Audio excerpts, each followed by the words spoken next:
ಎಲ್ರಿಗೂ ನಮಸ್ಕಾರ. Welcome to voice of commerce YouTube channel. ಇವತ್ತಿನ ಈ ವಿಡಿಯೋದಲ್ಲಿ ನಾನು UGC ನೆಟ್ಟು ಮತ್ತು KSETನ ಕಾಮರ್ಸ್ ಸಬ್ಜೆಕ್ಟ್ನ ಯೂನಿಟ್ 4 ಬಿಸ್ನೆಸ್ ಫೈನಾನ್ಸ್ನ ಡಿಸ್ಕಸ್ ಮಾಡ್ತೀನಿ. ನೋಡಿ, ಇದನ್ನು ನಾನು ಕಂಪ್ಲೀಟ್ ಸಿಲೆಬಸ್ನ ಒಂದು ವಿಡಿಯೋದಲ್ಲಿ ಕವರ್ ಮಾಡೋಕ್ಕಾಗದೇ ಇರೋದ್ರಿಂದ ನಾನು ಪಾರ್ಟ್ 1 ಮತ್ತು ಪಾರ್ಟ್ 2 ಅಂತ ಡಿವೈಡ್ ಮಾಡ್ಕೊಂಡಿದ್ದೀನಿ. ಇಲ್ಲಿ scope and source of finance ಇಂದ ಥಿಯರೀಸ್ ಅಂಡ್ ಪಾಲಿಸೀಸ್ ವರೆಗೂ ಈ ವಿಡಿಯೋದಲ್ಲಿ ಕವರ್ ಮಾಡ್ತೀನಿ, ಯೆಲ್ಲೋ ಕಲರ್ ಹೈಲೈಟ್ ಮಾಡಿರೋದನ್ನ. ಸೊ ಫರ್ದರ್ ಇನ್ನೊಂದು ವಿಡಿಯೋದಲ್ಲಿ ರಿಸ್ಕ್ ಅಂಡ್ ರಿಟರ್ನ್ ಅನಾಲಿಸಿಸ್ ಇಂದ ಮಲ್ಟಿನ್ಯಾಷನಲ್ ಕ್ಯಾಪಿಟಲ್ ಬಡ್ಜೆಟಿಂಗ್ ವರೆಗೂ ಕವರ್ ಮಾಡ್ತೀನಿ. ಓಕೆ, ಸೊ ಮೊದಲಿಗೆ introduction to business finance. Business finance ಅಂದ್ರೆ ಏನು ಅನ್ನೋದನ್ನ ತಿಳ್ಕೊಳ್ಳೋಣ. ಸೊ ಬಿಸ್ನೆಸ್ ಫೈನಾನ್ಸ್ ಅನ್ನೋದು management of financial resources with in a business organisation. ನಾವು ಪ್ರತಿಯೊಂದು ಬಿಸ್ನೆಸ್ಗೂ, ವ್ಯಕ್ತಿಗೂ, ಪ್ರತಿಯೊಬ್ಬರಿಗೂ ಫೈನಾನ್ಷಿಯಲ್ ರಿಸೋರ್ಸ್ ಅಂದ್ರೆ ಇಂಪಾರ್ಟೆಂಟ್. ಇಂಡಿವಿಜುವಲ್ ಆಗಿರ್ಬೋದು, ಬಿಸ್ನೆಸ್ ಆಗಿರ್ಬೋದು. ಅಲ್ಲೇನಾಗುತ್ತೆ, ಏನು ಉದ್ದೇಶಕ್ಕೆ ನಾವು ಅದನ್ನ ಫೈನಾನ್ಸ್ನ ಮ್ಯಾನೇಜ್ ಮಾಡಬೇಕಂದ್ರೆ to achieve its objectives effectively and efficiently. ನಮ್ಮ ಆಬ್ಜೆಕ್ಟಿವ್ಗಳೇನಿರುತ್ತೆ ಬಿಸ್ನೆಸ್ನ, ಅದರ ಆಬ್ಜೆಕ್ಟಿವ್ಗಳನ್ನ ಎಫೆಕ್ಟಿವ್ಲಿ ಮತ್ತು ಎಫಿಷಿಯೆಂಟ್ಲಿ ಅಚೀವ್ ಮಾಡೋಕ್ಕೆ ನಾವು ಬಿಸ್ನೆಸ್ ಫೈನಾನ್ಸ್ನ ರಿಸೋರ್ಸಸ್ಗಳನ್ನು ನಾವು ಪ್ರಾಪರ್ ಆಗಿ ಮೇಂಟೈನ್ ಮಾಡಬೇಕಾಗುತ್ತೆ. It involves planning, acquiring and utilising funds to support daily operations. ಇದರಲ್ಲಿ ಏನು ಇನ್ವಾಲ್ವ್ ಆಗುತ್ತೆ, ಯಾವ ರೀತಿ ಪ್ಲಾನ್ ಮಾಡಬೇಕು, ಅಕ್ವೈರಿಂಗ್ ಯಾವ ರೀತಿ ಮಾಡಬೇಕು, ಯುಟಿಲೈಸಿಂಗ್ ಆಫ್ ಫಂಡ್ಸ್ ಯಾವ ರೀತಿ ಮಾಡಬೇಕು to support daily operation, invest in growth ಆಪರ್ಚುನಿಟಿಗಳು ಯಾವ ರೀತಿ ಇನ್ವೆಸ್ಟ್ ಮಾಡಬೇಕು, and ensure long term financial stability ಯಾವ ರೀತಿ ಆಗಬೇಕು ಅನ್ನೋದನ್ನ ಎನ್ಶೂರ್ ಮಾಡ್ಕೊಳ್ಳೋದು ಕೂಡ ಇನ್ವಾಲ್ವ್ ಆಗುತ್ತೆ. Essentially business finance provides the foundation for decision making regarding investments, funding and profit distribution, enabling business to maximise profitability and sustain growth. ಇಲ್ಲಿ ಏನ್ ಮಾಡುತ್ತೆ ಬಿಸ್ನೆಸ್ ಫೈನಾನ್ಸ್ ಅನ್ನೋದು, ಸೊ ಫೌಂಡೇಶನ್ ಆಗುತ್ತೆ ಇಲ್ಲಿ ಡಿಸಿಷನ್ ತಗೊಳಕ್ಕೋಸ್ಕರ, ಇನ್ವೆಸ್ಟ್ಮೆಂಟ್ಗಳಿಗೆ, ಫಂಡಿಂಗಿಗೆ, ಪ್ರಾಫಿಟ್ ಡಿಸ್ಟ್ರಿಬ್ಯೂಷನ್ಗೆ, ಎಲ್ಲದಕ್ಕೂ ಕೂಡ ಇದು ಸಪೋರ್ಟ್ ಮಾಡುತ್ತೆ. To maximise profitability and sustaining ಗ್ರೋತ್ಗೆ ಅದು ಸಪೋರ್ಟ್ ಮಾಡುತ್ತೆ. The importance of business finance lies in its role in strategic decision making. So strategic decision making ಅಲ್ಲಿ ಇದರ ರೋಲ್ ತುಂಬಾ ಇಂಪಾರ್ಟೆಂಟ್ ಆಗುತ್ತೆ. Resource allocation and risk management. It helps a business determine the how much capital is needed. ಎಷ್ಟು capital ಬೇಕು ಬಿಸ್ನೆಸ್ಗೆ, from where to raise it, ನಾವು ಎಲ್ಲಿಂದ ಅದನ್ನ ರೈಸ್ ಮಾಡಬೇಕು, and how best deploy it for the optimum return. ಅದರಿಂದ ಒಳ್ಳೆ return ಬರಬೇಕಂದ್ರೆ ನಾವು ಎಲ್ಲಿ ಕರೆಕ್ಟ್ ಆಗಿ ಬೆಸ್ಟ್ ಆಗಿ ಇನ್ವೆಸ್ಟ್ ಮಾಡಬೇಕು ಅನ್ನೋದನ್ನ ಅವರು ನಮ್ಮ ಬಿಸ್ನೆಸ್ ಫೈನಾನ್ಸ್ ಅನ್ನೋರು ಡಿಸೈಡ್ ಮಾಡೋಕ್ಕೆ ಅನುಕೂಲ ಮಾಡುತ್ತೆ. Proper financial management ensure the business maintain sufficient ಲಿಕ್ವಿಡಿಟಿನ ಮೇಂಟೈನ್ ಮಾಡ್ಬೋದು, control cost and achieve their financial goals which collectively contribute to maintaining the competitiveness and expanding operations. ಅಲ್ಲಿ ಕಾಂಪಿಟೇಟಿವ್ನೆಸ್ ಕೂಡ ಮೇಂಟೈನ್ ಆಗುತ್ತೆ ಮತ್ತೆ ಆಪರೇಷನ್ ಎಕ್ಸ್ಪಾನ್ಷನ್ ಕೂಡ ಆಗುತ್ತೆ. This broad field encompasses the various activities such as budgeting, investment analysis, capital structure design, working capital management, dividend policy decisions, and financial forecasting, all of which are crucial for the smooth functioning and success of an enterprise. ಅಂದ್ರೆ business finance ಇದೆಲ್ಲದನ್ನೂ ಒಳಗೊಂಡಿದೆ ಅಂತ ಹೇಳ್ಬಿಟ್ಟು. So ಇದೆಲ್ಲದೂ ಕ್ರೂಷಿಯಲ್ಲೇ. ಇದನ್ನ ನಾವು ಕರೆಕ್ಟಾಗಿ ಮಾಡಲಿಲ್ಲ ಅಂದ್ರೆ ನಮ್ಮ ಬಿಸ್ನೆಸ್ ಸ್ಮೂತ್ ಫಂಕ್ಷನ್ ಆಗಲ್ಲ ಮತ್ತೆ ಸಕ್ಸಸ್ಫುಲ್ ಆಗಲ್ಲ ಒಂದು ಎಂಟರ್ಪ್ರೈಸ್ ಅಂತ ಹೇಳ್ತಾರೆ ಇಲ್ಲಿ. In total business finance is a back bone of any successful business, enabling it to operate efficiently today while planning for the future growth and managing the risk effectively. So ಒಂದು ರಿಸ್ಕ್ನ effective ಆಗಿ manage ಮಾಡಬೇಕು ಮತ್ತೆ future growth ಆಗಬೇಕಂದ್ರೆ ನಾವು business ಫೈನಾನ್ಸ್ನ correct ಆಗಿ ಮಾಡಬೇಕು. ಅದರಿಂದ business successful ಆಗಿ ಬಿಸ್ನೆಸ್ ಗ್ರೋತ್ ಆಗುತ್ತೆ. Okay, next meaning of business finance ಅಂದ್ರೆ ಏನು ಅಂತ ತಿಳ್ಕೊಳ್ಳೋಣ. ಸೊ ಮೀನಿಂಗ್ ಆಫ್ ಬಿಸ್ನೆಸ್ ಫೈನಾನ್ಸಿಗೆ ಬಂದಾಗ, business finance refers to managing funds, acquiring, using and protecting money to achieve business goals. ಇಲ್ಲಿ ಫಂಡ್ನ ಮ್ಯಾನೇಜ್ ಮಾಡೋದು, ಯಾವ ರೀತಿ ಅಕ್ವೈರ್ ಮಾಡಬೇಕು, ಯೂಸ್ ಮಾಡಬೇಕು, protecting money to achieve the business ಗೋಲ್ಸ್ಗೆ. So covers investment decisions, where to invest, financing decisions, how to raise a fund, and dividend decisions, how to distribute the profit. So ಇದೆಲ್ಲದೂ ಕೂಡ decide ಮಾಡುತ್ತೆ ಇದರಲ್ಲಿ. Example, a company decides to build a new factory, investment ಬರುತ್ತೆ ಅಲ್ಲಿ, takes a bank loan financing and declares annual dividend to its shareholders dividend. ಇದೆಲ್ಲದೂ ಕೂಡ so business finance ನ ಪಾತ್ರ ಆಗುತ್ತೆ. This is about the what the business finance ಅಂದ್ರೆ ಇದನ್ನು ನಾವು ಹೇಳ್ಬೋದು. ಇಲ್ಲಿ ಇನ್ವೆಸ್ಟ್ಮೆಂಟ್, ಫೈನಾನ್ಸಿಂಗ್ ಮತ್ತೆ ಡಿವಿಡೆಂಡ್ ಡಿಸಿಷನ್ ಎಲ್ಲದೂ ಕೂಡ ಇನ್ವಾಲ್ವ್ ಆಗುತ್ತೆ. ನೆಕ್ಸ್ಟ್, ಸ್ಕೋಪ್ ಆಫ್ ಫೈನಾನ್ಸ್ ನ ಸ್ಕೋಪ್ ಏನು, ಬಿಸ್ನೆಸ್ ಫೈನಾನ್ಸ್ ನ ಸ್ಕೋಪ್ ಏನು ಅನ್ನೋದನ್ನ ನೋಡೋಣ. The scope of business finance includes the following: investment decision. So ಮೊದಲಿಗೆ ನಾವು ಡಿಸ್ಕಸ್ ಮಾಡಿರ್ತಾರ ಇನ್ವೆಸ್ಟ್ಮೆಂಟ್ ಡಿಸಿಷನ್ ಬರುತ್ತೆ ಇಲ್ಲಿ. Deciding which asset or projects the business should invest to maximise return. ಪ್ರಾಫಿಟ್ನ ಜಾಸ್ತಿ ಮಾಡೋಕ್ಕೆ ಎಲ್ಲಿ ಯಾವ ಪ್ರಾಜೆಕ್ಟಲ್ಲಿ ಯಾವ ಅಸೆಟಲ್ಲಿ ಇನ್ವೆಸ್ಟ್ ಮಾಡಬೇಕು. Next financial decisions determine the best mix of debt and equity financing to fund investment. So ಇನ್ವೆಸ್ಟ್ಮೆಂಟ್ಗೆ ಎಷ್ಟು ಡೆಟ್ ಎಷ್ಟು ಈಕ್ವಿಟಿ ಫೈನಾನ್ಸಿಂಗ್ ನಾವು ಮಾಡಬೇಕು, ಫಂಡ್ ಇನ್ವೆಸ್ಟ್ಮೆಂಟ್ಸ್ ಮಾಡಬೇಕು ಅನ್ನೋದನ್ನ ಡಿಸೈಡ್ ಮಾಡ್ಬೋದು. Next dividend decision deciding the distribution of profits to shareholders versus the reinvesting in the business. ಎಷ್ಟು ಬರೋ ಪ್ರಾಫಿಟ್ ಅಲ್ಲಿ ಎಷ್ಟನ್ನ ಶೇರ್ ಹೋಲ್ಡರ್ಗೆ ಕೊಡಬೇಕು, ಎಷ್ಟನ್ನ ರೀಇನ್ವೆಸ್ಟಿಂಗ್ ಇನ್ ಬಿಸ್ನೆಸ್ ಮಾಡಬೇಕು, ಡಿವಿಡೆಂಡ್ ಡಿಸಿಷನ್ಸ್ಗಳನ್ನ ಮಾಡುವಂಥದ್ದನ್ನ ಕೂಡ ಸೊ ಬಿಸ್ನೆಸ್ ಫೈನಾನ್ಸ್ ಸ್ಕೋಪ್ ಆಗಿರುತ್ತೆ. Working capital management ensuring the business has sufficient liquidity to run the day to day operation. So day to day operation ಮಾಡೋಕ್ಕೆ ಬಿಸ್ನೆಸ್ಗೆ sufficient fund ಬೇಕು. ಅದು working capital ಮ್ಯಾನೇಜ್ಮೆಂಟ್ನ ಕೂಡ proper ಆಗಿ ಮಾಡೋಕ್ಕೆ business finance support ಮಾಡುತ್ತೆ. Financial planning forecasting the future financial needs and arranging resources accordingly. So financial ನೀಡ್ಸ್ನ forecast ಮಾಡೋದು ಮತ್ತೆ and arranging the resources accordingly ಆಗಿ ಅದಕ್ಕೆ ಬೇಕಾದಂಥ ಫೈನಾನ್ಷಿಯಲ್ ರಿಸೋರ್ಸ್ನ ಅರೇಂಜ್ ಮಾಡುವಂಥ ಕೆಲಸ ಆಗುತ್ತೆ. Risk management using the financial tools to minimise the risk ಎಕ್ಸ್ಪೋಜರ್ನ ಕಡಿಮೆ ಮಾಡುತ್ತೆ ಫೈನಾನ್ಷಿಯಲ್ ಟೂಲ್ಸ್ಗಳನ್ನ ಯೂಸ್ ಮಾಡಿ. Cost control monitoring and controlling the cost related to finance and operation related cost ಮತ್ತೆ ಅದನ್ನ ಕಂಟ್ರೋಲ್ ಮಾಡೋದು ಮತ್ತೆ ಮಾನಿಟರಿಂಗ್ ಕೆಲಸ ಕೂಡ ಆಗುತ್ತೆ. ಪ್ರಕ್ಯೂರ್ಮೆಂಟ್ ಆಫ್ ಫಂಡ್ಸ್ನ ಪ್ರಕ್ಯೂರ್ ಮಾಡೋದು, acquiring funds from various internal and external sources to meet the organisation ಗೋಲ್ನ ರೀಚ್ ಆಗಬೇಕಂದ್ರೆ ವೇರಿಯಸ್ ಫಂಡ್ಸ್ಗಳು ಬೇಕಾಗುತ್ತೆ. ಅದನ್ನು ಕೂಡ ನಾವು ಕನ್ಸಿಡರೇಷನ್ ಮಾಡಬೇಕಾಗುತ್ತೆ. This are the scope of finance. Business ಫೈನಾನ್ಸ್ನ ಸ್ಕೋಪ್ ಆಗಿದೆ. ನೆಕ್ಸ್ಟ್ ಆಬ್ಜೆಕ್ಟಿವ್ಸ್ ಆಫ್ ಬಿಸ್ನೆಸ್ ಫೈನಾನ್ಸ್ನ ಆಬ್ಜೆಕ್ಟಿವ್ಸ್ ಏನು? Ensure the business has enough fund to meet the obligation. ಏನೇನು ಆಬ್ಲಿಗೇಷನ್ಗಳಿರುತ್ತೆ ಆ ಎಲ್ಲ ಆಬ್ಲಿಗೇಷನ್ ಮೀಟ್ ಮಾಡೋಕ್ಕೆ ಬಿಸ್ನೆಸ್ ಹತ್ರ ಕರೆಕ್ಟಾಗಿ ಎನಫ್ ಫಂಡ್ ಇದೆಯಾ ಅದನ್ನ ಎನ್ಶೂರ್ ಮಾಡೋದು ಒಂದು ಆಬ್ಜೆಕ್ಟಿವ್ ಆಗುತ್ತೆ business finance. Next maximise share holders wealth through efficient management of financial resources. ಇಲ್ಲಿ ಅಲ್ಟಿಮೇಟ್ ಏನು, ಶೇರ್ ಹೋಲ್ಡರ್ಸ್ ಆದ್ರೆ real owners of the business. ಅವರ ವೆಲ್ತ್ನ ಮ್ಯಾನೇಜ್ ಮಾಡಬೇಕು, ಇಂಪ್ರೂವ್ ಮಾಡಬೇಕು, ಮ್ಯಾಕ್ಸಿಮೈಸ್ ಮಾಡಬೇಕು. ಥ್ರೂ ಯಾವಾಗ ಅದು ಆಗುತ್ತೆ, ಅದು ಎಫಿಷಿಯಂಟ್ ಮ್ಯಾನೇಜ್ಮೆಂಟ್ ಫೈನಾನ್ಷಿಯಲ್ ರಿಸೋರ್ಸ್ನ ಎಫಿಷಿಯಂಟ್ ಆಗಿ ಮ್ಯಾನೇಜ್ ಮಾಡಿದ್ರೆ. ಸೊ ಇದು ಆಬ್ಜೆಕ್ಟಿವ್ಸ್ ಆಫ್ ಬಿಸ್ನೆಸ್ ಫೈನಾನ್ಸ್ ಆಗುತ್ತೆ. ನೆಕ್ಸ್ಟ್ ಸೋರ್ಸಸ್ ಆಫ್ ಫೈನಾನ್ಸ್ನ ಎಲ್ಲಿಂದ ತರಬಹುದು, ಯಾವ್ಯಾವ ಸೋರ್ಸಿಂದ ತರಬಹುದು. ಒಂದು ಇಲ್ಲಿ ಡಿವೈಡ್ ಮಾಡಿದಾಗ ಒಂದು ಇಂಟರ್ನಲ್ ಸೋರ್ಸ್ ಮತ್ತು ಎಕ್ಸ್ಟರ್ನಲ್ ಸೋರ್ಸ್ ಅಂತ ನಾವು ಡಿವೈಡ್ ಮಾಡ್ಬೋದು. ಸೊ ಇಂಟರ್ನಲ್ ಸೋರ್ಸ್ ಅಂದರೆ ಏನು, ವಿತಿನ್ ದ ಆರ್ಗನೈಸೇಷನ್ ರಿಟೈನ್ಡ್ ಅರ್ನಿಂಗ್ಸ್ನ ರಿಟೈನ್ ಮಾಡ್ಕೊಳ್ಳೋದು. Profit retained in business for reinvestment. ಅಂದರೆ ಈ ವರ್ಷದಲ್ಲಿ 1 ಕೋಟಿ ದುಡಿದಿದ್ದಾರೆ ಅಂದರೆ ಆ 1 ಕೋಟಿಲಿ 70 ಲಕ್ಷನೋ 80 ಲಕ್ಷನೋ ರಿಟೈನ್ ಮಾಡ್ಕೊಳ್ಳೋದು, ರೀಇನ್ವೆಸ್ಟ್ ಮಾಡೋದು. ನೆಕ್ಸ್ಟ್ ಓನರ್ಸ್ ಕ್ಯಾಪಿಟಲ್, ಕಂಪನಿಯ ಓನರ್ಗಳಿರ್ತಾರೆ ಅವ್ರು ಬಂಡವಾಳ ಹಾಕೊಂಡಿರ್ಬೋದು. Funds contributed by the business ಓನರೇ ಕಾಂಟ್ರಿಬ್ಯೂಟ್ ಮಾಡ್ಬೋದು ಫಂಡ್ನ ಎಕ್ಸ್ನ. ಮತ್ತೆ ಸೇಲ್ ಆಫ್ ಅಸೆಟ್ನ ಸೇಲ್ ಮಾಡಿ ನಾವು ಇಂಟರ್ನಲ್ ಸೋರ್ಸ್ನ ಫೈನಾನ್ಸ್ ರೈಸ್ ಮಾಡ್ಬೋದು. Raising finance by selling surplus or non essential asset ಅಥವಾ ಸರ್ಪ್ಲಸ್ ಅಸೆಟ್ನ ಸೇಲ್ ಮಾಡೋಂಥ ಕೆಲಸ ಮಾಡಿ ಅದರಿಂದ ಹಣನ ಸೋರ್ಸ್ ಮಾಡೋದು. This are all the different internal sources ಅಂತ ಕನ್ಸಿಡರ್ ಮಾಡ್ಬೋದು. ಎಕ್ಸ್ಟರ್ನಲ್ ಸೋರ್ಸಸ್ ಬಂದರೆ ಏನು ಬರುತ್ತೆ, divide into the short term and long term external source ಬಂದಾಗ ಅದನ್ನ ಮತ್ತೆ ಶಾರ್ಟ್ ಟರ್ಮ್ ಮತ್ತೆ ಲಾಂಗ್ ಟರ್ಮ್ ಅಂತ ಡಿವೈಡ್ ಮಾಡ್ತಾರೆ. ಸೊ ಅಲ್ಲಿ ಬಂದಾಗ ಶಾರ್ಟ್ ಟರ್ಮ್ ಬಂದರೆ trade credit extended by ಸಪ್ಲೈಯರ್ಸು credit extend ಮಾಡ್ತಾರೆ. ಫಾರ್ ಎಕ್ಸಾಂಪಲ್ ಈಗ ಯಾವುದೋ ಒಂದು ಗೂಡ್ಸ್ನ ಸಪ್ಲೈ ಮಾಡಿರ್ತಾರೆ, ಆ ಗೂಡ್ಸ್ಗೆ 1 ಮಂತ್ ಟೆನ್ಯೂರ್ ಕೊಡ್ತಾರೆ ಪೇಮೆಂಟ್ ಸೈಕಲ್ ಕೂಡ. ಅದನ್ನು ಟ್ರೇಡ್ ಕ್ರೆಡಿಟ್ ಅಂತ ಕರಿತೀವಿ. ಯೂಶಲಿ ಬಿಸ್ನೆಸ್ಗಳು ಅದೇ ರೀತಿ ನಡೀತೆ, ಟ್ರೇಡ್ ಕ್ರೆಡಿಟಲ್ಲಿ ನಡೆಯುತ್ತೆ. ಯಾಕಂದರೆ ರಿಪೀಟೆಡ್ ಅವರು ಆರ್ಡರ್ಸ್ಗಳನ್ನ ಕೊಡ್ತಾ ಇರ್ತಾರೆ. Next bank overdraft short term borrowing facility from a bank short term borrowing facility ಕೊಡುತ್ತೆ based on the credit worthiness of the business. Next commercial papers unsecured promissory ನೋಟ್ಸ್ಗಳನ್ನ ಕಮರ್ಷಿಯಲ್ ಪೇಪರ್ಸ್ನ raise ಮಾಡ್ತಾರೆ. Okay, so this are all the short term external sources. Long term ಬಂದರೆ equity ಶೇರ್ಸ್ಗಳನ್ನ raise ಮಾಡೋದು ಮಾರ್ಕೆಟಲ್ಲಿ listed ಕಂಪನಿಗಳು. Ownership capital raised by issuing the ಶೇರ್ಸ್ನ issue ಮಾಡ್ತಾರೆ, ಅದರಿಂದ ಕ್ಯಾಪಿಟಲ್ ರೈಸ್ ಆಗುತ್ತೆ, ಅದು ಲಾಂಗ್ ಟರ್ಮ್ ಆಗುತ್ತೆ.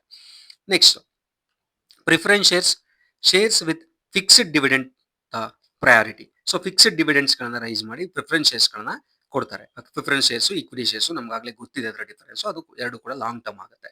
ನೆಕ್ಸ್ಟ್ ಡಿಬೆಂಚರ್ಸು ಮತ್ತು ಬಾಂಡ್ಸ್ಗಳಿಂದ debt instruments which fixed interest, debt ಇನ್ಸ್ಟ್ರೂಮೆಂಟ್ಸ್ಗಳನ್ನ ರೈಸ್ ಮಾಡ್ತಾರೆ, ವಿತ್ ಫಿಕ್ಸ್ಡ್ ಇಂಟ್ರೆಸ್ಟ್ಗಳನ್ನ ಕೊಡ್ತಾರೆ. Next bank loan fund borrowed from the banks at interest for long ಟರ್ಮ್ಗೆ ಬ್ಯಾಂಕ್ ಲೋನ್ಗಳನ್ನ ತಗೋತಾರೆ. Venture capital risk capital provided in exchange for equity, risky ಕ್ಯಾಪಿಟಲ್ನ invest ಮಾಡ್ತಾರೆ, ವೆಂಚರಿಸ್ಟ್ಗಳು ಇನ್ವೆಸ್ಟ್ ಮಾಡ್ತಾರೆ. ನೆಕ್ಸ್ಟ್ ಗೌರ್ಮೆಂಟ್ಸ್ ಗ್ರಾಂಟ್ಸ್ ಅಥವಾ subsidies fund provided for specific purpose. ಈಗ SEZ special economic ಝೋನ್ಗಳಿಗೆಲ್ಲ ಗೌರ್ಮೆಂಟ್ ಗ್ರಾಂಟ್ಗಳನ್ನ ಕೊಡುತ್ತೆ, ಸಬ್ಸಿಡಿಗಳನ್ನ ಕೊಡುತ್ತೆ ಕೆಲವು ಇಂಡಸ್ಟ್ರೀಸ್ಗಳಿಗೆ. ಆ ರೀತಿ ಇದೆಲ್ಲ this are all the different types of long term sources of finance ಅಂತ ಹೇಳ್ಬೋದು. Okay, so next concept lease financing ಅಂದ್ರೆ ಏನು? ಸೊ ಅದರ ಡೆಫಿನೇಷನ್ ನೋಡೋಣ.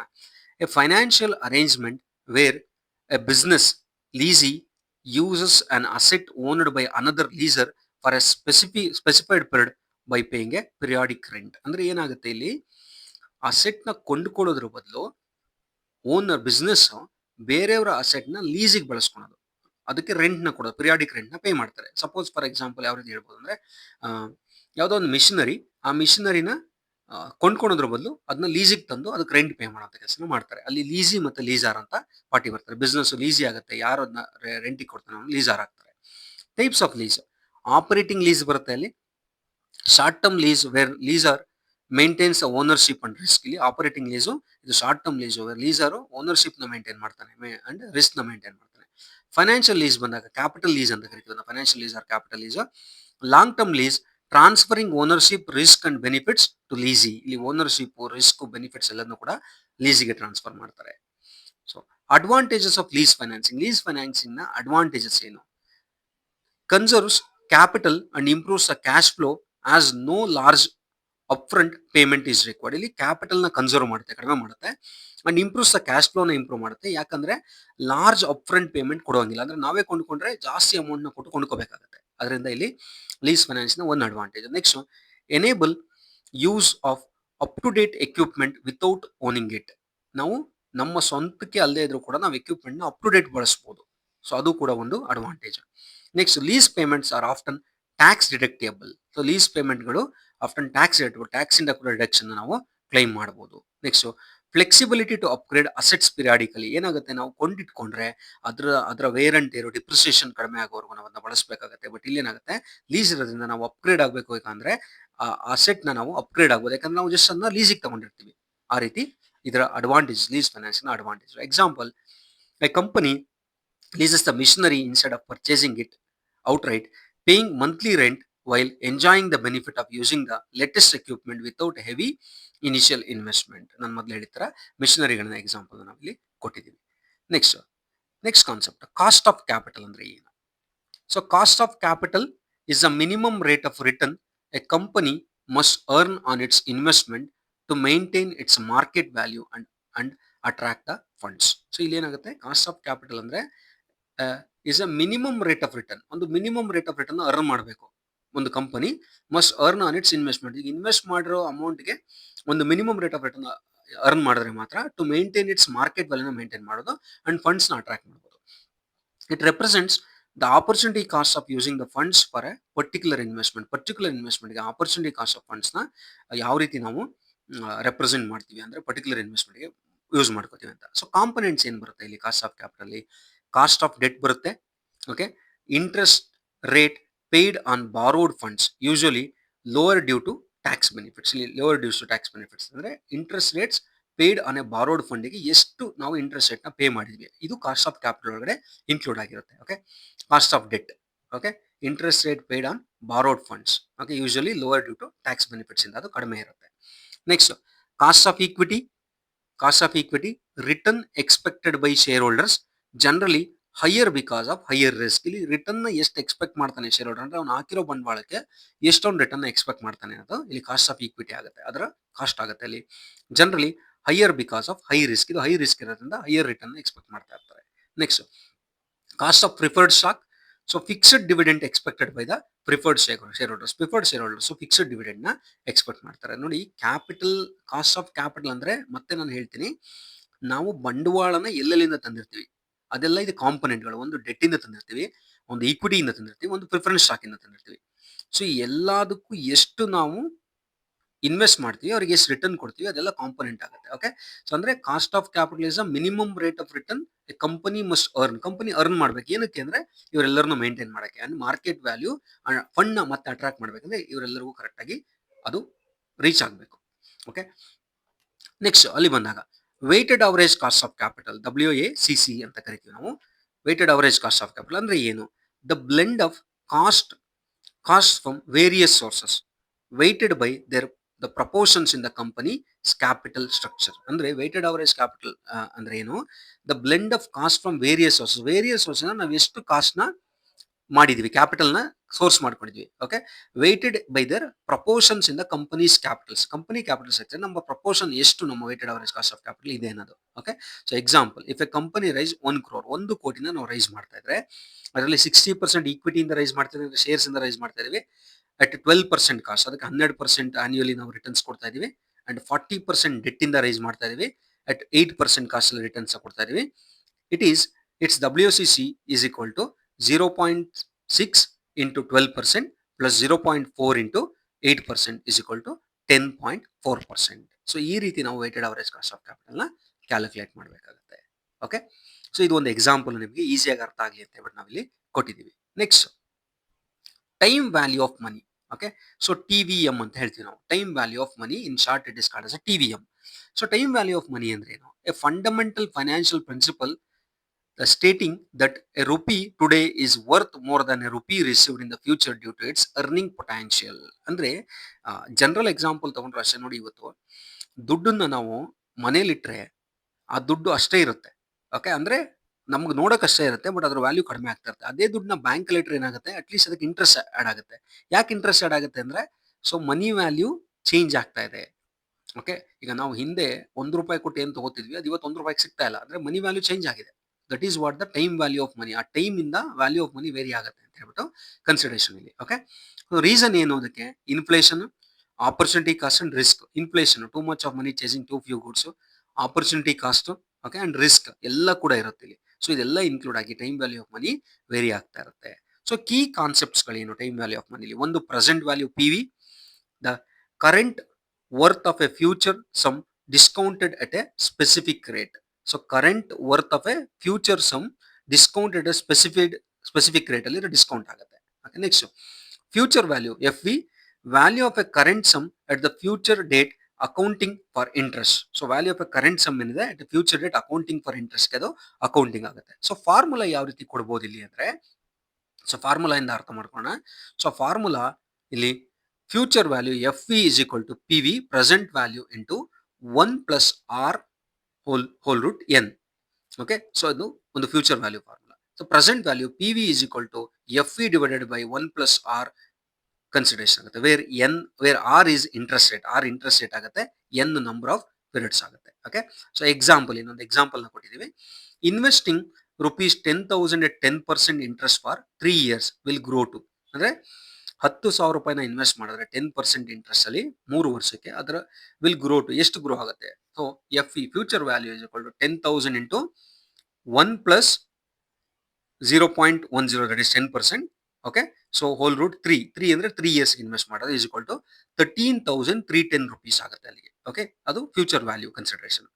Next, find the present value of 13,310. So present ವ್ಯಾಲ್ಯೂನ ಫೈಂಡ್ ಮಾಡಿದ್ರೆ, if the present value of 13,310 receivable after 3 years at 10% discount rate, 10% discount rate ಎಲ್ಲ ರಿಸೀವಲ್ ಮಾಡಿದ್ರೆ, so PV is equal to 13,310 divided by 1 plus 0.10 whole root 3 is equal to ₹10,000. The present value ನಾವು ಕಂಡುಹಿಡಿಬಹುದು. Okay, ಈ ರೀತಿ so present value ಮತ್ತೆ future value ಕೂಡ important ಆಗುತ್ತೆ. Okay, so next, the next concept is capital structure. Capital structure ಅಂದ್ರೆ ಏನು? So ಒಂದು ಆರ್ಗನೈಸೇಷನ್ಗೆ, so capital structure refers to specific mix of debt and equity of a company. ಒಂದು ಕಂಪನಿಗೆ debt to equity ಎರಡು ಕೂಡ ಬೇಕು. 100% ನಾವು ಈಕ್ವಿಟಿಲೇ ರನ್ ಮಾಡೋಕ್ಕಾಗಲ್ಲ, 100% ಡೆಟ್ ಅಲ್ಲೇ ಕೂಡ ರನ್ ಮಾಡೋಕ್ಕಲ್ಲ, ಎಲ್ಲದೂ ಕೂಡ ಇನ್ವಾಲ್ವ್ ಆಗಿರ್ಬೇಕು ಇಲ್ಲಿ. Used for finance its overall operations and growth. Overall operation and ಗ್ರೋತ್ಗೆ ಎರಡೂ ಕೂಡ ಬೇಕಾಗುತ್ತೆ, debt and equity.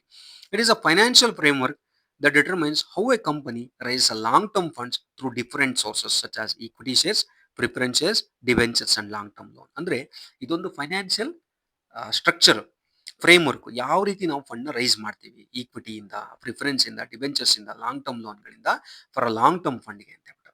So components of capital structure ಬಂದಾಗ, ಈಕ್ವಿಟಿ ಕ್ಯಾಪಿಟಲ್ ಒಂದು, ಶೇರ್ಸು, ಓಕೆ, ಓನ್ ಶೇರ್ಸ್ನ ಇಶ್ಯೂ ಮಾಡ್ತೀವಿ. ಪ್ರಿಫರೆನ್ಸ್ ಕ್ಯಾಪಿಟಲ್ ಫಿಕ್ಸ್ಡ್ ಡಿವಿಡೆಂಡ್ನ ಕೊಟ್ಟು ಪ್ರಿಫರೆನ್ಸ್ ರೈಸ್ ಮಾಡ್ತೀವಿ, ಶೇರ್ಸ್ ರೈಸ್ ಮಾಡ್ತೀವಿ. Debt capital borrowed funds like loans, debentures which have the repaid with interest ಅಲ್ಲಿ ಇಂಟ್ರೆಸ್ಟ್ ಇರುತ್ತೆ, which have repaid with interest ಇರುತ್ತೆ.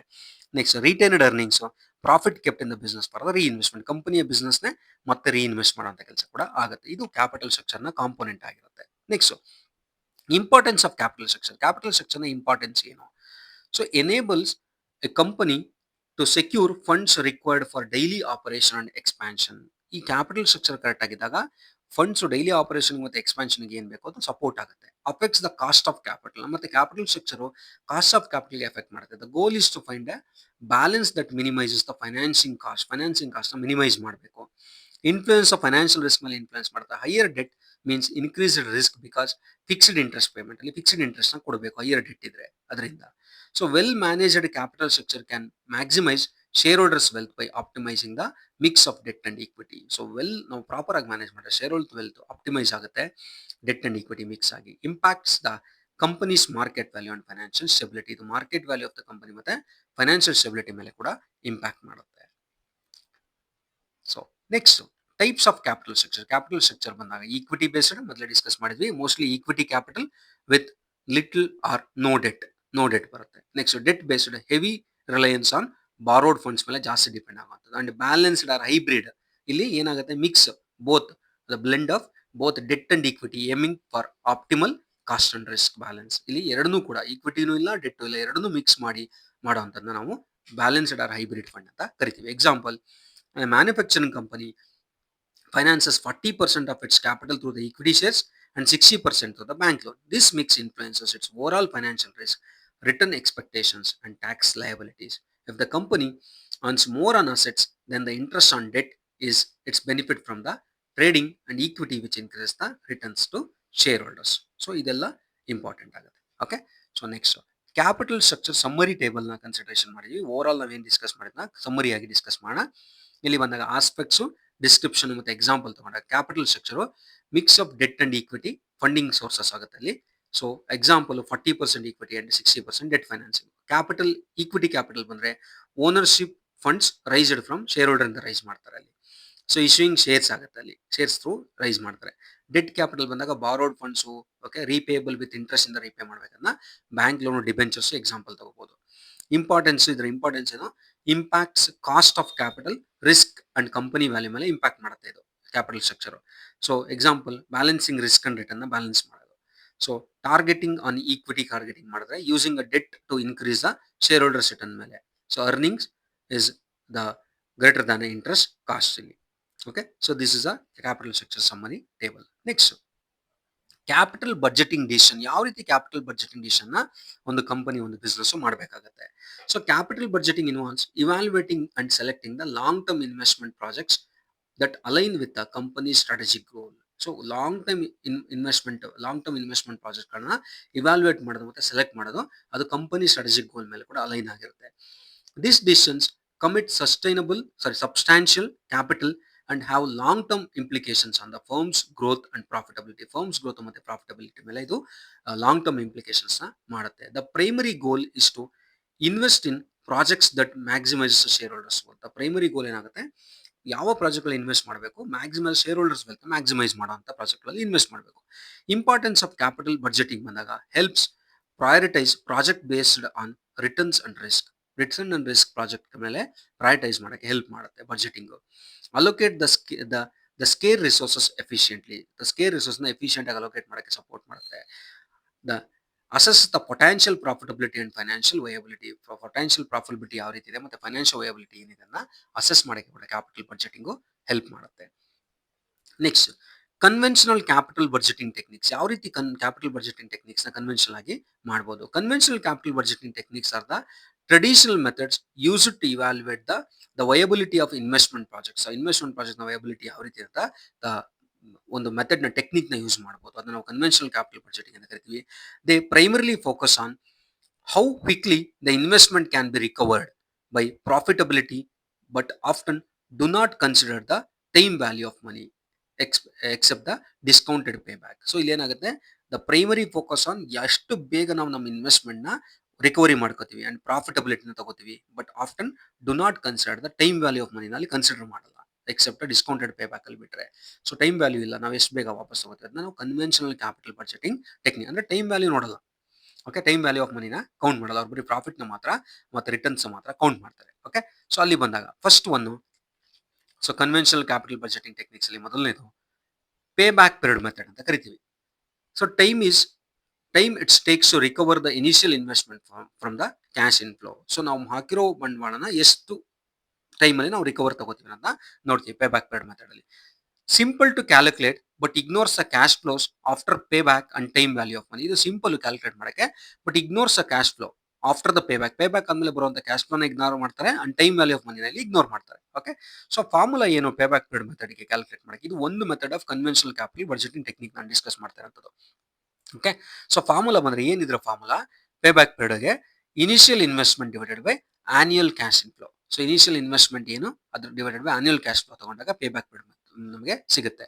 So discussion rules, the shorter pay back period are preferred. Shorter pay back period ಇಲ್ಲಿ prefer ಆಗುತ್ತೆ. So ಇದರ advantage ಏನಂದ್ರೆ simple to calculate and understand, useful for liquidity focused firms ಇದು useful.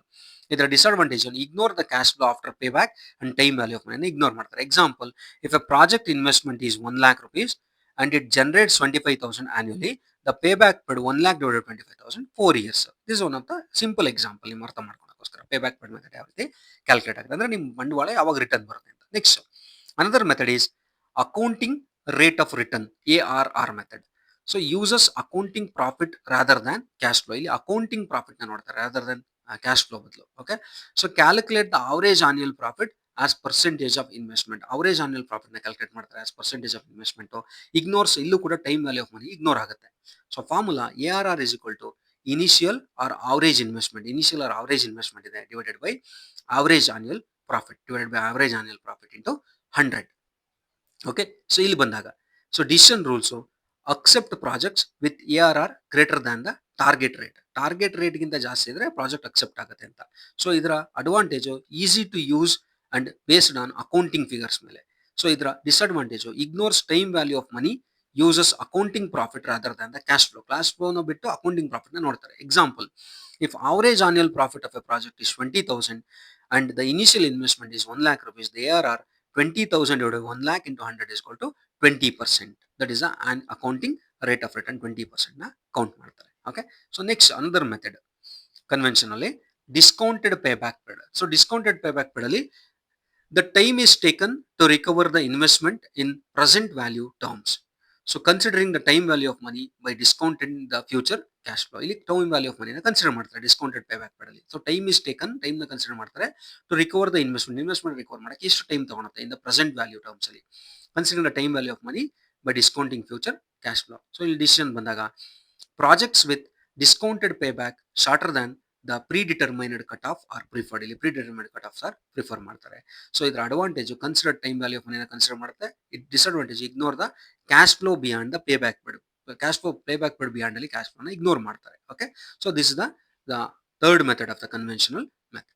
So ಇಲ್ಲಿ ಬಂದಾಗ summary table conventional capital budgeting techniques ಅಲ್ಲಿ ಮೂರನ್ನು ನಾನು ಡಿಸ್ಕಸ್ ಮಾಡಿದೆ. ಅದರಲ್ಲಿ ಒಂದು ಸಮ್ಮರೈಸ್ ಮಾಡಿದೀವಿ. ಇಲ್ಲಿ pay back period time value of money no, ಇಲ್ಲಿ ಟೈಮ್ ವ್ಯಾಲ್ಯೂ ಆಫ್ ಮನಿನ ತಗೊಳಲ್ಲ. Focus liquidity and recovery time ಮೇಲೆ ಫೋಕಸ್ ಮಾಡ್ತಾರೆ. ಇದರ advantage simple quick, disadvantage ignore time value of money and later cash flow. After ನಮ್ಮ pay back period ಆದ್ಮೇಲೆ cash ಫ್ಲೋನ consider ಮಾಡಲ್ಲ. Next accounting rate of return, ಇಲ್ಲೂ ಕೂಡ ಟೈಮ್ ವ್ಯಾಲ್ಯೂ ಆಫ್ ಮನಿನೋ, ಫೋಕಸ್ ಅವರೇಜ್ ಪ್ರಾಫಿಟಬಲ್ ಮೇಲೆ ಫೋಕಸ್ ಮಾಡ್ತಾರೆ.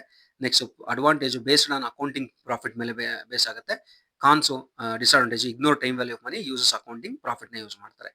Next discounted pay back period method ಬಂದಾಗ ಇಲ್ಲಿ time value of money yes, focus on liquidity with time value of money. ಅದರ advantage better account accuracy than the pay back period, but ಇದರ disadvantage ignores the cash flow after the pay back period. So this are the 3 methods of conventional capital budgeting techniques ನ 3 ಮೆಥಡ್ಗಳು. Okay, so next scientific capital budgeting techniques. Conventional discuss ಮಾಡಿದೆ, now I am discussing about the scientific capital budgeting techniques ನಾನು ಇವಾಗ discuss ಮಾಡ್ತಾ ಇದ್ದೀನಿ. ಇಲ್ಲಿ ಬಂದಾಗ scientific capital budgeting techniques ಅಂದ್ರೆ ಏನು? Incorporate the time value of money and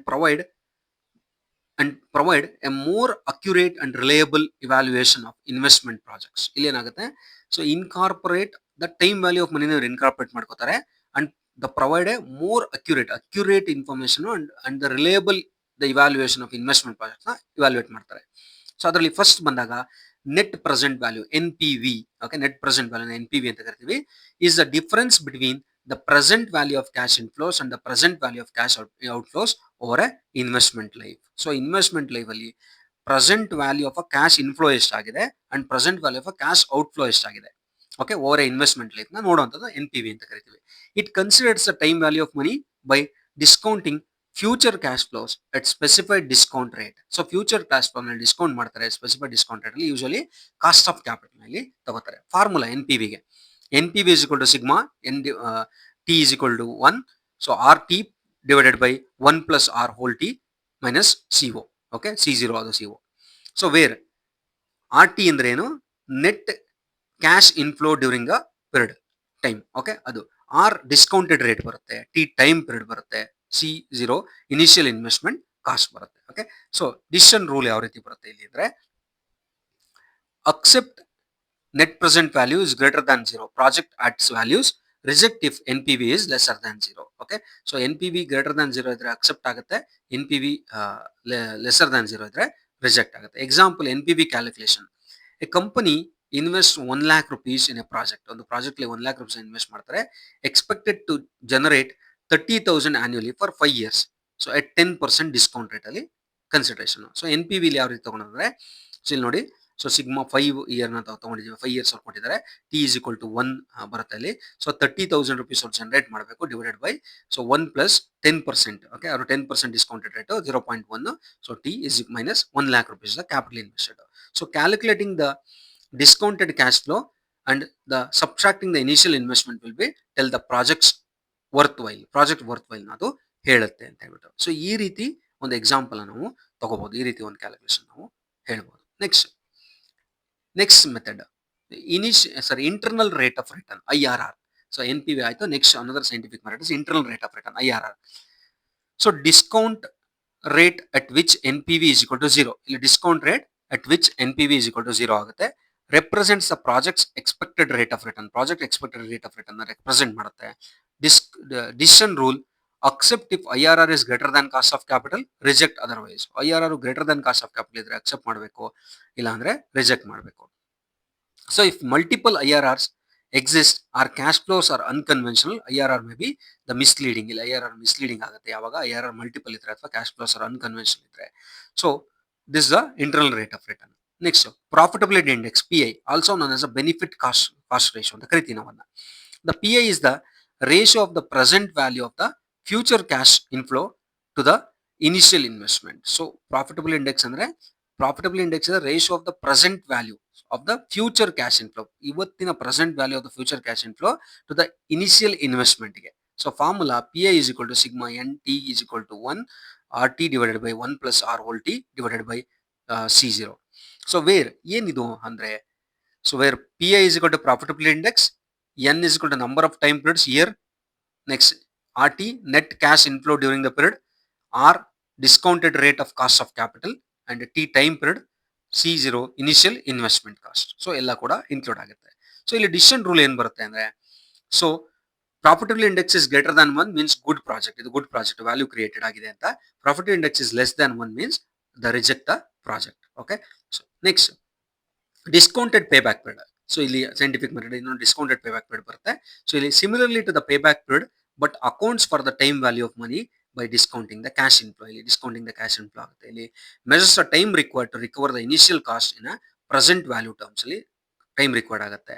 so decision rules, project with shorter discounted pay back period are generally preferred. Shorter pay back period ನ ಇಲ್ಲಿ ಜನರಲಿ ಪ್ರಿಫರ್ ಮಾಡ್ತಾರೆ, long term ನ prefer ಮಾಡಲ್ಲ. Okay, so this are the different types of scientific method of the calculation of the scientific method of calculation of the payback budgeting, capital budgeting techniques. Okay, one the net present value, another is a IRR, internal rate of return, and another is a profitability index, another is a the discounted payback period. Okay, next the next concept, working capital management. Working capital management ಅಂದ್ರೆ ಏನು ಅಂತ ನೋಡೋಣ. So working capital management is a process of managing the relationship between a company's short term asset and its short term liability. ಕಂಪನಿಯ short term asset ಮತ್ತೆ short term ಲಯಬಿಲಿಟಿಯ relationship ನ manage ಮಾಡೋದು. It ensures the firm has sufficient liquidity to meet its daily operational expense. ದಿನನಿತ್ಯದ ಖರ್ಚುಗಳಿಗೆ company ಹತ್ರ sufficient ಆಗಿ fund ಇದೆಯಾ, ಅಂಡ್ ಶಾರ್ಟ್ ಟರ್ಮ್ ಡೆಟ್ ಗಳಿಗೆ while efficiently using the resources to maximise profitability maximise ಮಾಡಕ್ಕೆ. Okay, objectives of working capital management. Objective ಏನು ಅಂದ್ರೆ, ಒಂದು, maintain adequate cash flow to meet the short term obligation and smooth business operation. Adequate cash flow ಬೇಕು, short term obligation ಮತ್ತೆ smooth business operation. Next optimise the levels of current assets and liability. Current asset ಮತ್ತೆ ಲಯಬಿಲಿಟಿನ optimise level ಅಲ್ಲಿ maintain ಮಾಡಬೇಕು. Avoid excessive investment in inventory. Stock ಮೇಲೆ ಜಾಸ್ತಿ invest ಮಾಡಬಾರ್ದು. And receivables to prevent the cash flow problem ನ prevent ಮಾಡೋದಕ್ಕೋಸ್ಕರ.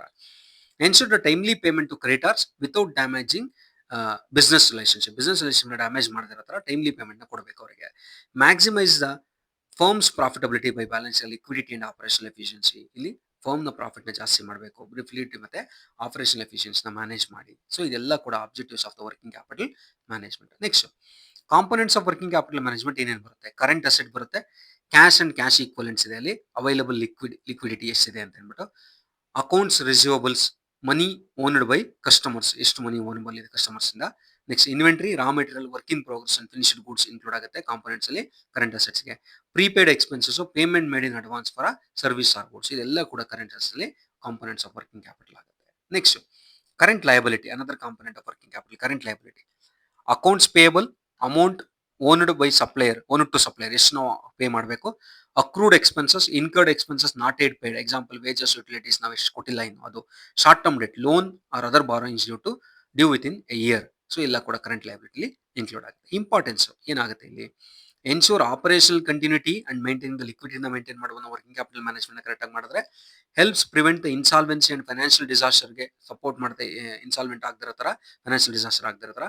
Improve profitability by efficient resource ಮ್ಯಾನೇಜ್ಮೆಂಟ್ಗೆ, ಪ್ರಾಫಿಟಬಿಲಿಟಿಗೆ ಸಪೋರ್ಟ್ ಮಾಡುತ್ತೆ. Enhance the credit ವರ್ತಿನೆಸ್ and supplier ರಿಲೇಶನ್ಶಿಪ್ಗೆ ಹೆಲ್ಪ್ ಮಾಡುತ್ತೆ. Example, a company must manage receivable to collect payments quickly while negotiating the favorable credit terms with suppliers to delay payables, thus optimizing its working capital and cash flow. ಇಲ್ಲೇನಾಗುತ್ತೆ, ಒಂದು company ಯಾವಾಗ ನಾವು manage ಮಾಡ್ತೀವಿ receivables ಮತ್ತೆ payments ಗಳನ್ನ quickly with in the negotiation favourable credit terms ಅಲ್ಲಿ, so ಇಲ್ಲಿ with suppliers to delay the payables ಅಲ್ಲಿ delay ಆದ್ರೆ thus optimise the working capital and cash flow optimise ಆಗುತ್ತೆ. So that is about the working capital management. Next dividend decision.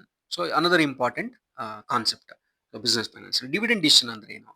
So dividend decision refers to how much of a company's profit will be distributed among the shareholders as dividend. So ಶೇರ್ ಹೋಲ್ಡರ್ಗೆ ನಾವು ಎಷ್ಟು ಕೊಡಬೇಕು company profit ಅಲ್ಲಿ, ವರ್ಷದ profit ಅಲ್ಲಿ as a dividend, and how much will be return for investment, ಎಷ್ಟು ನಾವು ಬಿಸ್ನೆಸ್ ಮತ್ತೆ ಬಳಸ್ಕೋಬೇಕು ಅನ್ನೋದು. So the right balance seeks to maximise the shareholders value while supporting the future growth. ಇಲ್ಲಿ ಶೇರ್ ಹೋಲ್ಡರ್ ವ್ಯಾಲ್ಯೂನು ಮ್ಯಾಕ್ಸಿಮೈಸ್ ಆಗುತ್ತೆ ಮತ್ತೆ ಫ್ಯೂಚರ್ ಗ್ರೋತ್ ಕೂಡ ಆಗುತ್ತೆ ಕರೆಕ್ಟ್ ಆಗಿ ಬ್ಯಾಲೆನ್ಸ್ ಮಾಡಿದ್ರೆ. ಸೊ ಥಿಯರೀಸ್ ಆಫ್ ಡಿವಿಡೆಂಡ್, ಇದಕ್ಕೆ ಡಿವಿಡೆಂಡ್ ಡಿಸ್ಟ್ರಿಬ್ಯೂಷನ್ ಥಿಯರೀಸ್ಗಳೇನು? ಒಂದು ಡಿವಿಡೆಂಡ್ ರಿಲೆವೆನ್ಸ್ ಥಿಯರಿ ಅಂತ ಹೇಳ್ತೀವಿ. This theory argues that dividend policy does not affect the value of the firm and share holders wealth. So ಈ ಥಿಯರಿ ಏನ್ ಹೇಳುತ್ತಂದ್ರೆ dividend policy does not affect the ಫರ್ಮ್ಗೆ affect ಮಾಡಲ್ಲ ಮತ್ತೆ ಶೇರ್ ಹೋಲ್ಡರ್ ವೆಲ್ತ್ಗೆ ಇದು affect ಮಾಡಲ್ಲ ಅಂತ ಹೇಳ್ತಾರೆ. ನೆಕ್ಸ್ಟ್ ವಾಲ್ಟರ್ಸ್ ಮಾಡೆಲ್ ಏನ್ ಹೇಳ್ತಾರೆ? Value of the firm is influenced by relationship between the internal rate of return and the cost of capital. So ಇದು ವ್ಯಾಲ್ಯೂ ಆಫ್ ದ ಫರ್ಮ್ ಯಾವ ರೀತಿ ಇನ್ಫ್ಲೂಯೆನ್ಸ್ ಆಗುತ್ತೆ?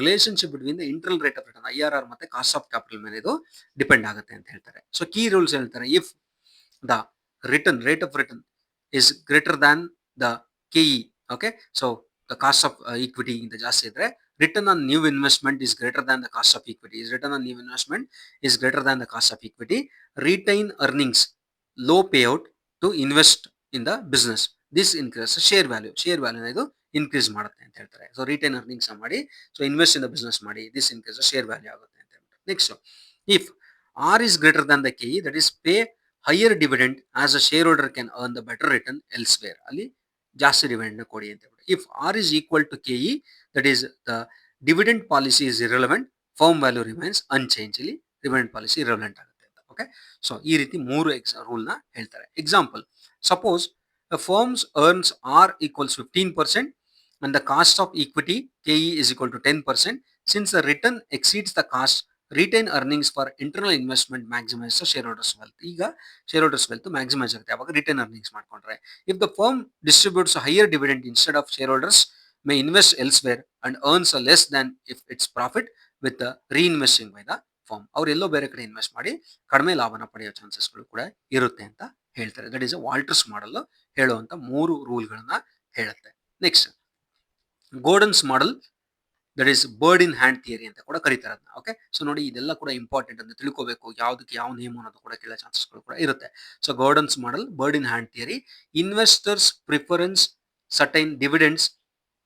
So investor preference the certain dividends to the uncertain future gains. Thus the higher dividend increase the share value. ಇಲ್ಲಿ investors preference certain dividends to uncertain future gains. Uncertain futures gains ಗೆ thus the higher dividend increase the share value. ಈ formula ಕೊಟ್ಟಿದ್ದಾರೆ. P is equal to E divided 1 minus B divided by KE minus BR. So ಇಲ್ಲಿ ಬಂದಾಗ where P market price per share ಇದೆ, E earning per share, B retained retention ratio, potential the portion retained, KE cost of equity capital, or rate of return on investment, BR growth rate from the retained earnings ಬರುತ್ತೆ ಇಲ್ಲಿ. Okay, example, suppose a company has earning per share E is equal to rupees 8, the retention ratio B is equal to 0.5, so dividend per share is equal to 4 rupees. Okay, so 8 divided by 0.5 ಬರುತ್ತೆ ಅಲ್ಲಿ. Cost of equity 14%, the return rate of return R is equal to 12%, growth rate VR is equal to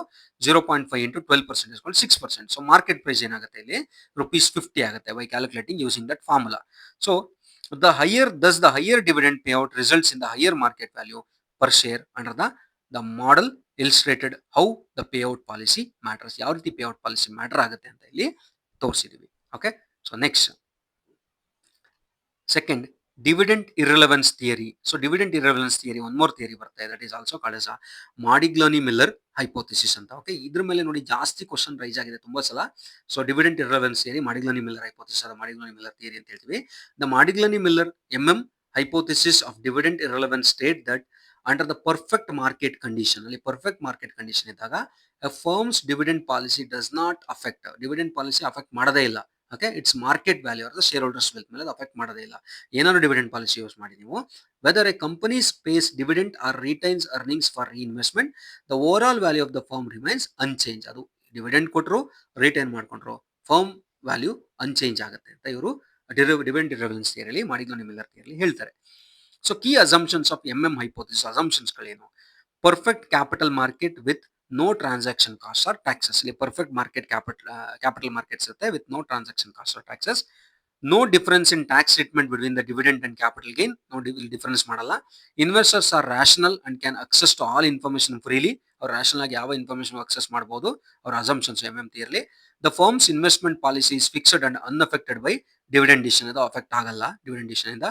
Investors can create the homemade dividends by selling shares if they want cash. ಅವರು homemade dividends rice ಮಾಡಬಹುದು, ಅವ್ರ shares ಗಳನ್ನ sale ಮಾಡಿ. The theory suggests that investors are indifferent to receiving dividends or capital gains because they can replicate the dividend income through the share sales if dividends are not paid. ಅಂದ್ರೆ ಏನು ಹೇಳ್ತಾರೆ, so ಈ theory ಏನು suggest ಮಾಡುತ್ತೆ ಅಂದ್ರೆ, the investors are indifferent ಇಲ್ಲಿ to receive the dividend. ಯಾಕಂದ್ರೆ are capital gain, because they can replicate the dividend replicate ಮಾಡೋದು ಯಾವ ರೀತಿ ಅಂದ್ರೆ ಅವರನ್ನ ಶೇರ್ಗಳನ್ನು ಸೇಲ್ ಮಾಡಿ.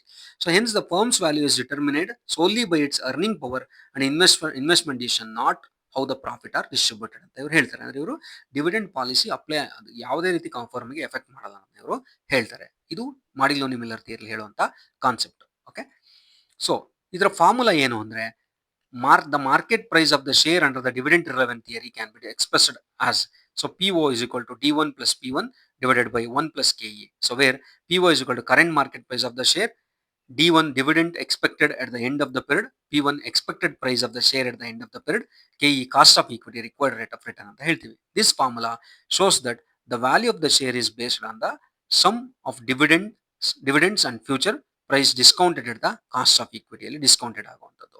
Okay, so example, assume expected dividend at the end of the year 4 rupee, expected share price after 1 year 96, required rate of return 10%. So then, so 4 plus 96 divided by 1 plus 0.1, 10% ತಗೊಂಡಿದ್ದೀವಿ ಇಲ್ಲಿ.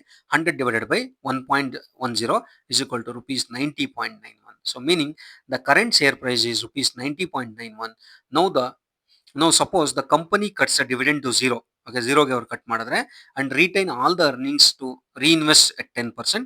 According to the theory, shareholders can replicate the dividend income by selling their share worth 4 rupee.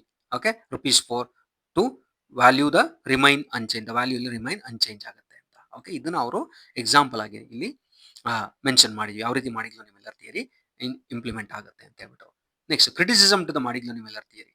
So assume perfect markets which rarely exist in the reality. ಇವರು perfect market assume ಮಾಡ್ತಾರೆ, ಇದು rarely exist in the reality. And ignores taxes, transaction cost and information asymmetry. ಇಲ್ಲಿ ಇನ್ನು ಟ್ಯಾಕ್ಸಸ್ನ ignore ಮಾಡ್ತಾರೆ, transaction ಕಾಸ್ಟ್ನ ignore ಮಾಡ್ತಾರೆ. Does not account for investor preference for dividends. Investor preference ಇಲ್ಲಿ ಅಕೌಂಟ್ ಮಾಡಲ್ಲ, ಬರ್ಡ್ ಇನ್ ಹ್ಯಾಂಡ್ ಎಫೆಕ್ಟ್ ಆಗುತ್ತೆ ಇಲ್ಲಿ.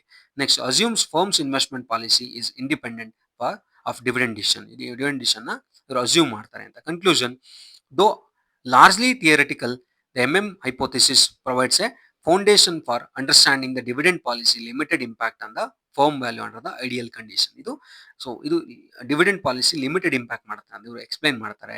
It emphasizes that investment and earnings generation are the true drivers of firm value, not the dividend payout ಅಂತ ಇವರಲ್ಲಿ ಹೇಳ್ತಾರೆ. ಸೊ earnings ಮತ್ತೆ investments true ಆಗುತ್ತೆ, ಮತ್ತೆ ಡಿವಿಡೆಂಡ್ ಪೇಔಟ್ ಅಲ್ಲ ಅನ್ನೋದನ್ನ ಮಾಡಿದ್ರಲ್ಲಿ ಹೇಳ್ತಾರೆ. Okay, next dividend policy. Okay, so dividend policy ಅಂದ್ರೆ ಏನು, ಪಾಲಿಸೀಸ್ ಅಂದ್ರೆ ಏನು? Constant dividend policies. Constant dividend policy ಅಂದ್ರೆ ಏನು?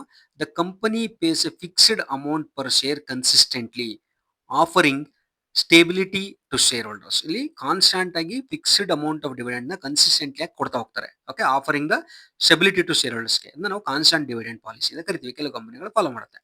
ಕಾನ್ಸ್ಟಂಟ್ ಪೇಔಟ್ ರೇಷಿಯೋ ಇನ್ನೊಂದು dividend policy. Constant payout fixed percentage of earnings is distributed as dividend. ಇಲ್ಲಿ fixed percentage, for example preference share ಹೋಲ್ಡರ್ಸ್ಗೆ fixed percent of earnings ಕೊಡ್ತಾ ಹೋಗ್ತಾರೆ, distribute ಮಾಡ್ತಾ ಹೋಗ್ತಾರೆ.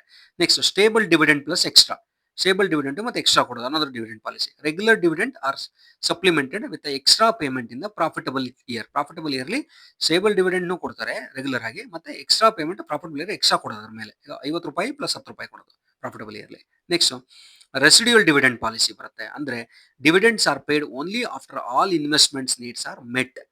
What is left over from the profit is given as a dividend. ಅಂದ್ರೆ ಎಲ್ಲಾ investments ಗಳನ್ನ ಮುಗಿಸಿ ಪ್ರಾಫಿಟ್ ಉಳಿದ್ರೆ ಮಾತ್ರ ಡಿವಿಡೆಂಡ್ ನ ಕೊಡುವಂಥದ್ದು. Okay, this are the different dividend policy. ಮತ್ತೆ ರಿಪೀಟ್ ಮಾಡ್ತೀನಿ, ಒಂದು ಕಾನ್ಸ್ಟಂಟ್ ಡಿವಿಡೆಂಡ್ ಪಾಲಿಸಿ, ಕಾನ್ಸ್ಟಂಟ್ ಆಗಿ ಫಿಕ್ಸ್ಡ್ ಡಿವಿಡೆಂಡ್ ನ ಕೊಡ್ತಾ ಹೋಗ್ತಾರೆ. ಕಾನ್ಸ್ಟಂಟ್ ಪೇಔಟ್ ರೇಷಿಯೋ ಒಂದು ರೇಷಿಯೋಲಿ ಡಿಸ್ಟ್ರಿಬ್ಯೂಟ್ ಮಾಡ್ತಾರೆ. ಎಕ್ಸಾಂಪಲ್ ನಾವು ಪ್ರಿಫರೆನ್ಸ್ ಶೇರ್ ಇಟ್ಕೋಬಹುದು. ಸ್ಟೇಬಲ್ ಡಿವಿಡೆಂಡ್ ಪ್ಲಸ್ ಎಕ್ಸ್ಟ್ರಾ, ಯಾವ ವರ್ಷ ಎಕ್ಸ್ಟ್ರಾ ಪ್ರಾಫಿಟ್ ಬರುತ್ತೆ ಅವಾಗ ಎಲ್ಲ ವರ್ಷ ಸ್ಟೇಬಲ್ ಕೊಡ್ತಾರೆ, ಅದ್ರ ಮೇಲೆ ಎಕ್ಸ್ಟ್ರಾ ಕೊಡುವಂಥದ್ದು. ರೆಸಿಡಿಯಲ್ ಡಿವಿಡೆಂಡ್ ಪಾಲಿಸಿ ಏನಾಗುತ್ತೆ, ಓನ್ಲಿ ಎಲ್ಲ ಇನ್ವೆಸ್ಟ್ಮೆಂಟ್ ನ ಮುಗಿಸಿ ಉಳಿದಿದ್ದ ಅಮೌಂಟ್ ಅಲ್ಲಿ ಡಿವಿಡೆಂಡ್ ನ ಕೊಡುವಂಥದ್ದು. ಓಕೆ, ಸೊ ಇದಿಷ್ಟು ಪಾರ್ಟ್ 1 ಅಲ್ಲಿ ಕವರ್ ಮಾಡಿದೀನಿ. ಓಕೆ, ಸೊ ಪಾರ್ಟ್ 2 ಅಲ್ಲಿ ಫರ್ದರ್ ಉಳಿದಂತ ಕಾನ್ಸೆಪ್ಟ್ಸ್ ಗಳನ್ನ ಕವರ್ ಮಾಡ್ತೀನಿ. ಸೊ ಈ ವಿಡಿಯೋ KSET ಮತ್ತೆ ನೆಟ್ಗೆ ಯಾರ್ಯಾರು ಪ್ರಿಪೇರ್ ಆಗ್ತಾ ಇದ್ರ ಪ್ರತಿಯೊಬ್ಬರಿಗೂ ಅನುಕೂಲ ಆಗಲಿ ಅಂತ ಮಾಡಿದೀನಿ. ಸೊ ಯಾರ್ಯಾರು ನಮ್ಮ voice of commerce YouTube channel ಇನ್ನೂ ಸಬ್ಸ್ಕ್ರೈಬ್ ಮಾಡಿಲ್ಲ ಅಂತವ್ರು ಸಬ್ಸ್ಕ್ರೈಬ್ ಮಾಡ್ಕೊಳ್ಳಿ. ನಿಮ್ಮ ಫ್ರೆಂಡ್ಸ್ಗಳಿಗೆ, ಓಕೆ, ಯಾರ್ಯಾರು ಇದಕ್ಕೆ ಓದ್ತಾ ಇದ್ದಾರೆ ಅಂತ ನೆಟ್ ಮತ್ತೆ KSET ಅಂತವ್ರಿಗೆ ಶೇರ್ ಮಾಡಿ. ಆದಷ್ಟು ಇನ್ಫಾರ್ಮೇಶನ್ ರೀಚ್ ಆಗೋ ತರ ಮಾಡಿ. ಎಲ್ಲರಿಗೂ ಥ್ಯಾಂಕ್ ಯು. ಮತ್ತೆ ಇನ್ಫಾರ್ಮೇಟಿವ್ ವಿಡಿಯೋ ಜೊತೆ ಮತ್ತೆ ಬರ್ತೀನಿ.